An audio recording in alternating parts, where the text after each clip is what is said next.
Hi there. It's my hope to accomplish two things with you today. One is to stir up the compassion that Adonai has put in our hearts. The other is to point to the women in my life who've suffered the effects of abortion, and some of which who've received healing in His name. It's my belief that these are two of the most important things I can do as a person who's never experienced an abortion myself, but has a passion for this ministry and a fire to see abortion ended in my generation.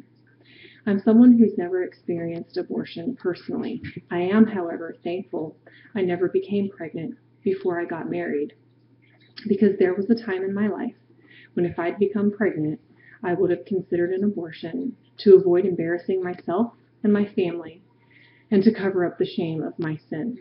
Because our Father is merciful and compassionate, and because I asked Him, He's forgiven me for this terrible sin. There, but for the grace of God, go I. I believe that two key parts of being a lover of God's people are perspective and compassion. The two have a lot to do with one another. I gained a new perspective, and my compassion for women and girls who are faced with the choice of abortion deepened after I delivered my first and only child. After an extremely long delivery and a serious complication I experienced after the delivery, I almost died. Needless to say, I had a lengthy postpartum recovery. I spent several days in the hospital. When I was released, I was weak, exhausted, and I was terrified. I remember leaving the hospital for the first time and being overcome with a feeling of vulnerability like I'd never felt before. I can recall being absolutely gripped with this feeling of utter helplessness. Not only that, but I had this little tiny person to keep alive as well. Most days my husband would come home from work and say something like, "What'd you guys do today?"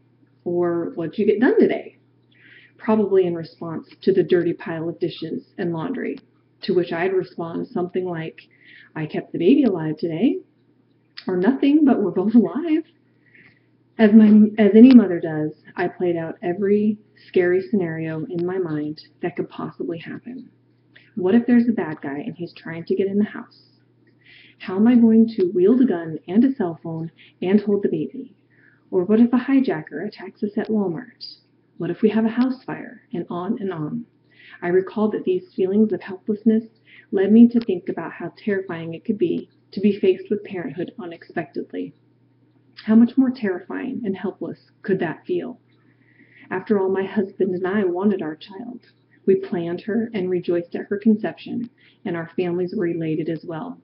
But what if it's not like that? What if it's the worst possible timing? What if there's no money?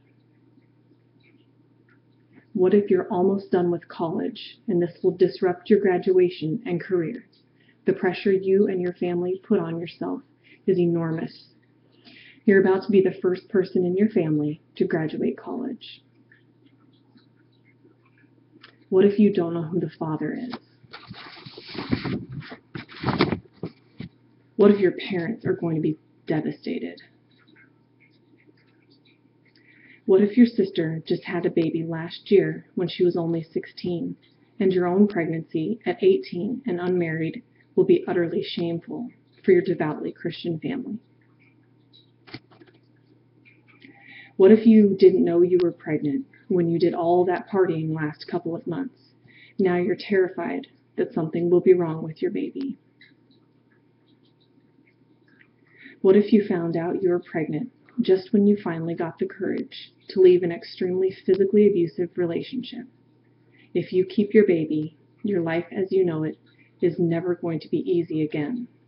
This will be the fight of your life. A wise woman once told me that when you can help a woman to identify the gas in the car driving her to the abortion clinic or her doctor's office, you're one step closer to helping her identify her challenges. You're one step closer to helping meet her needs, and another step closer to helping her make a life-affirming choice. We have a real opportunity today to be compassion and to be mercy to those who suffered the negative effects of abortion. They're everywhere. There are mothers, There are teachers and classmates. There are cousins and aunts. And there are friends and sisters in Yeshua. They're all around us, everywhere, every day.